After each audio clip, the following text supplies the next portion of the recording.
Hi, my name is Margaret. I got several companies come out and give me quotes. Houston Builders Inc. was actually my third company to come out.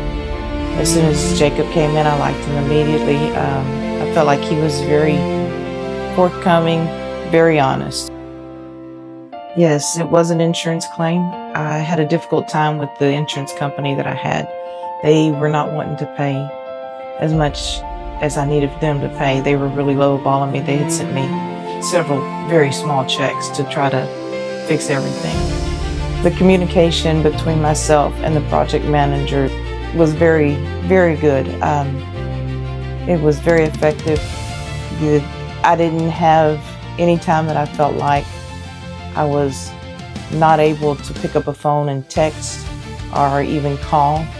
I felt like even if I left a message, they got back to me right away. Had a flood from the washing machine and it ended up ruining my kitchen cabinets, the flooring in my kitchen, the utility room, a lot of different areas around the house. My neighbor across the street wanted to have something done and he came and saw I was having a project fixed also. He asked me about who I used and I let him know.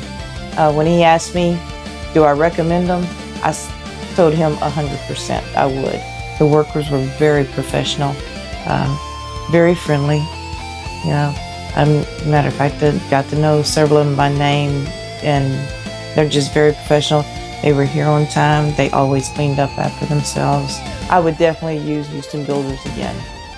Matter of fact, I've already talked to Jacob a little bit about some other things that I want done in the house, and yes, I will definitely call him.